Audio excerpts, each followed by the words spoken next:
Hey, welcome back to the Writer's Bookshelf. So we are getting near the end of season 2, so congratulations for making it this far. Today we're going to cover a book that I think is my new favorite of all of the books. It's one that I've had my eye on for a long time. I didn't really get it until this series started, and I decided, I thought it would be one that I should cover at some point. I got to tell you, when I got through it, I was kind of disappointed in myself for not getting it sooner. It's good. This week is Secrets of Story by Matt Bird. And it's based off of his blog, which I'm going to link to the video, going to link in the video below, so you can go check that out on your own if you would like. But he's primarily a screenwriter, and in the book covers a lot of screenwriting principles as far as storytelling goes in that regard. However, of course, storytelling means you adapt that to any platform, whether it's screenwriting or novels or whatever you're actually trying to accomplish here.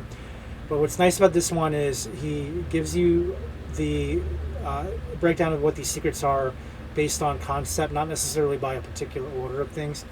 So this is the kind of book that you can read out of order. You can read it certainly for catching up. Like if you go back and read it and then read it again, you can go pick out what you need and when for whatever you're trying to deal with. So what's also good about this is this also goes into some of the techniques that maybe you never thought about that isn't commonly taught.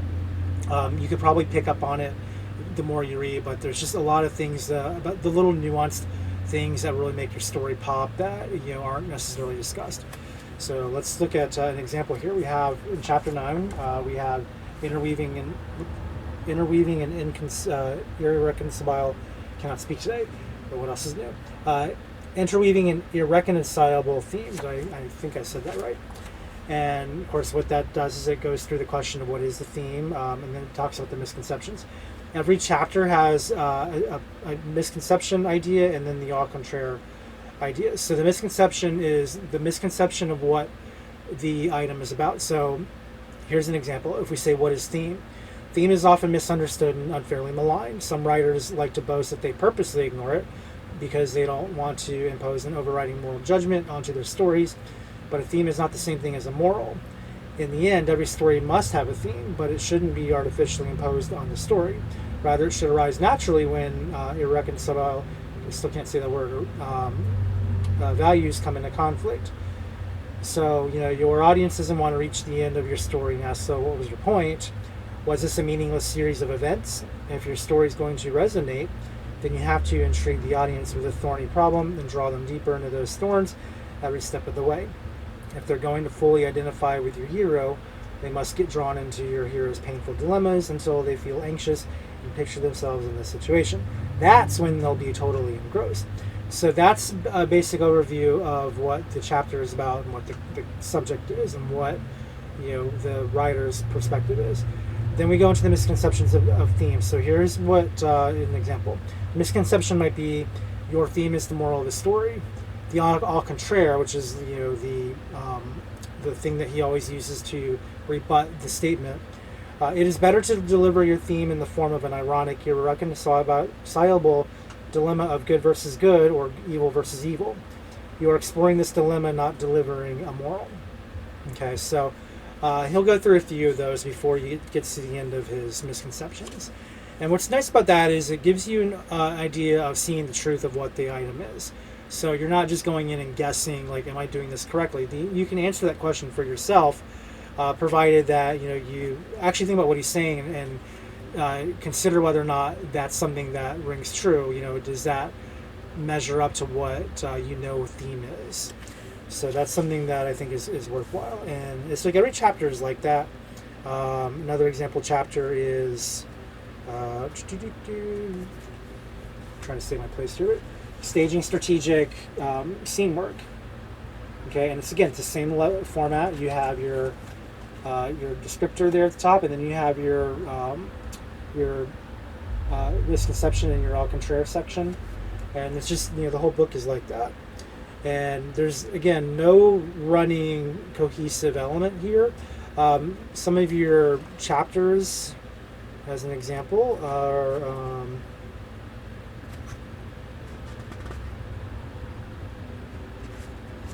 you have your part 1, writing for strangers, part 2, story checklist. Writing for Strangers, he has George Clooney and Me. For the second one, he's got the 13 Essential Laws of Writing for Strangers. The point is if you are somebody who wants to tell a story, remember the stranger doesn't care about your story, so you have to get them to want to care. That's really the point of that. Then there's the Ultimate Story Checklist, and this is where he goes through all the different concepts of things. So concocting an intriguing concept, creating compelling characters, shaping a resonant structure, staging strategic scene work, drafting electric dialogue, maintaining a meticulous tone, interweaving a reconcilable theme. I think I said it right finally. We improve as we do things. And then from part 3, we have getting from good to good Lord, this is amazing. So chapter 10 is don't revise, rewrite. That's a hard lesson that rings true. You can't just tweak a few things. You basically got to throw out everything you just did. When it's finally time to fine tune, now cut another 10%, and then there's the final rule, and then you have a conclusion and all of that. And then what's nice too is every chapter, once you get past all the au contraires and all of that, is you go into a checklist of practical use. So it's usually pretty quick into the chapter that you get here. So you have the questions to ask about theme. I don't know if you can see that. And then you have the question down here is under the boldface.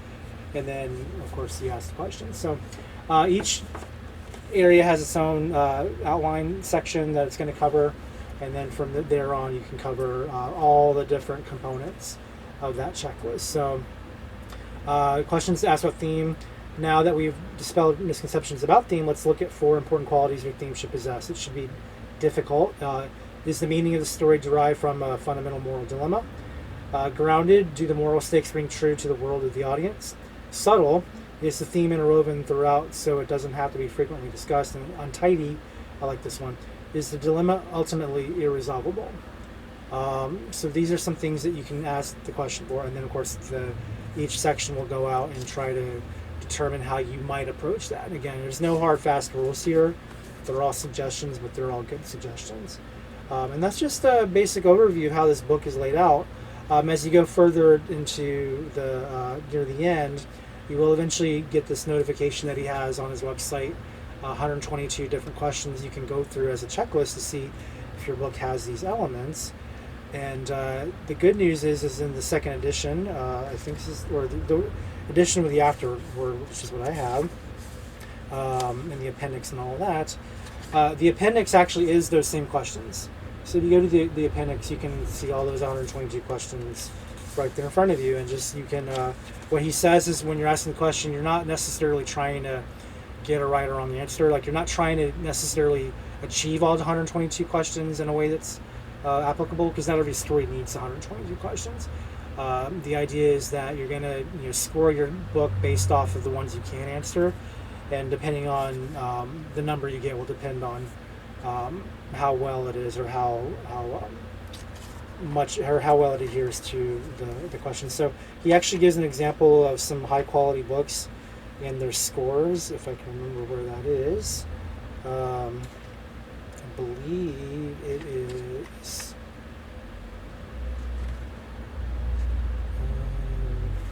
the George Clooney and Me story is about how George Clooney opens up the series of ER with he wakes up, he's putting an IV drip in there, and the writer is talking about how when he went to I think medical school, he actually saw people do that.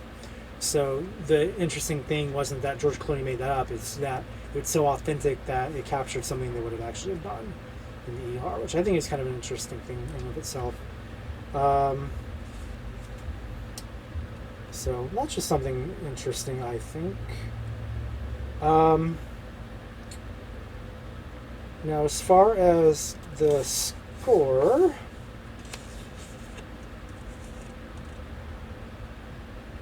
okay, so he's just talking about what you'll get if you go to his website on thesecretsofstory.com. There is a section here where he talks about the types of stories that, when put under the microscope of this question answer score, none of them actually hit 122. So you're not going to get a perfect score, and you really shouldn't even make that your achievement. But the idea is you can still check to see how interesting your story is if you have like a higher score than average, or whatever the case may be. But But anyway, that's the secrets of the story. I'm not going to get into a lot of details about all the stuff that's in here because I think it's one of those books that you're going to regret not having if you're serious about writing. And again, it is slotted primarily towards screenwriters because that's where the author is coming from, that world.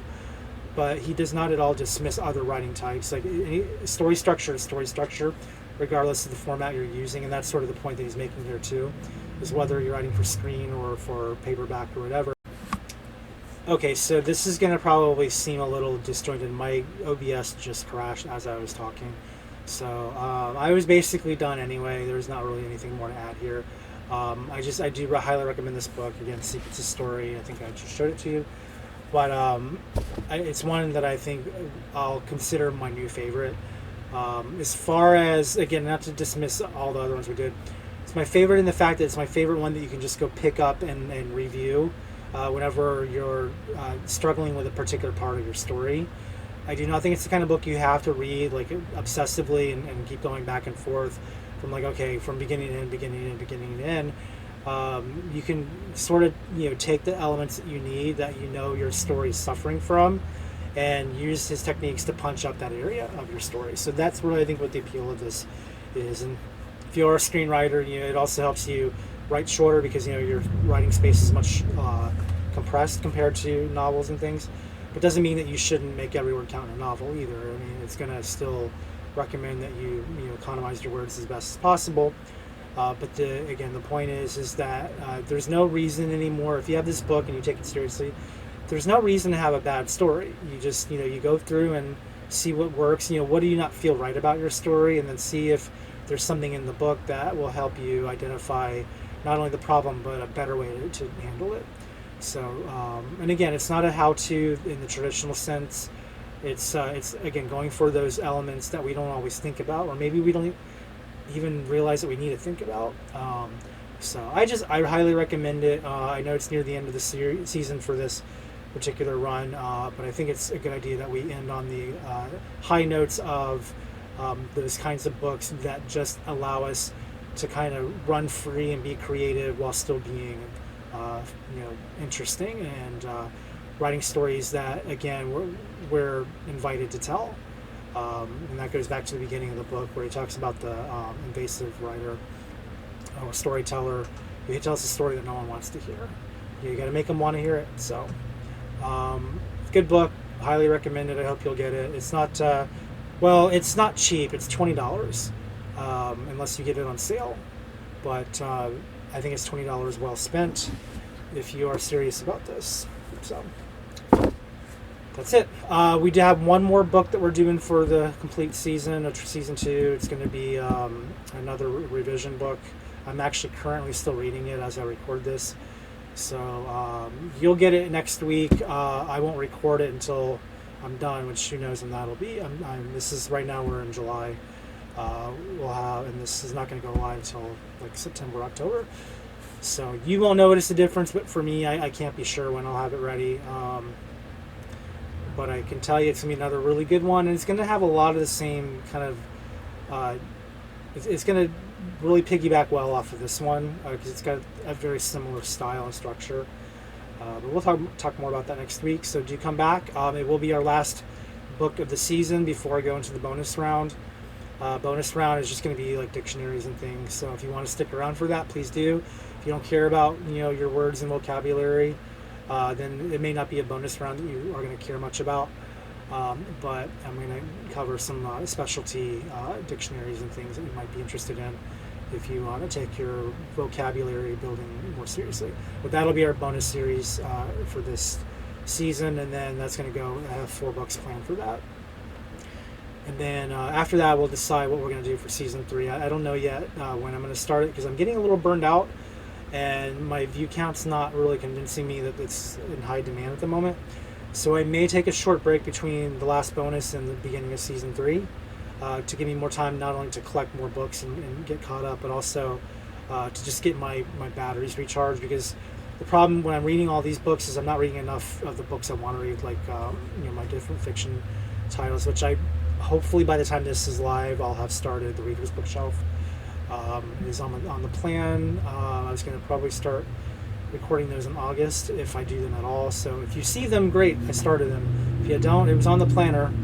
But maybe life got in the way, who knows. But anyway, that's it for today. I hope you enjoyed it. I hope you get something out of it. Don't forget to like, subscribe, do all the things that YouTubers tell you to do. And, check out if Kindle Vela's still around by the time you watch this. We just had a rollout last week, and it was awful. I have a book called The Hybrid City Entrepreneur. It's on there right now. As of this recording, I've got 10 episodes live. I've got 2 in the queue. By the time you get this video, it should be about finished or pretty close to it. So hopefully, if you haven't checked it out, you will. Again, Kindle Vela, and the name of the book is The Hybrid City Entrepreneur. You can just look up keywords 80s, or maybe I'll put a link in the video. But that's assuming that Kindle Vela hasn't folded. It's had a horrible launch. I think the writers are upset. Readers aren't reading it. It's who knows what Amazon's going to do between now and when this goes live. But if it's still up, and you should check it out. It's a fun story. It's an 80s story that merges Karate Kid with Better Off Dead, which is an old John Cusack movie. It was hysterical, and then it's got a coffee theme. So if you ever wondered to know what the Karate Kid would be like if he were a coffee salesman, if like that was his industry, like not karate but coffee sales, but still went through all the same ridiculous stuff that our protagonist from Karate Kid goes through, you might be interested in it. And it does take place in the mid-'80s, so if you grew up in the 80s like I did, it's a nice nostalgia run for you. So, and if Vela's not your thing, or if it's long dead by the time you watch this, I am going to be making a paperback and ebook out of it probably by the end of the year. So if nothing else, you can always just come check out my site, which better be open by the time you see this. Then check it out there. I'm sure I'll have it online at some point. But anyway, that's it. I'm rambling now. You could have ended this video a long time ago. Didn't miss anything. So anyway, we'll see you next week. To have a good weekend, and then come back. Until next time, bye.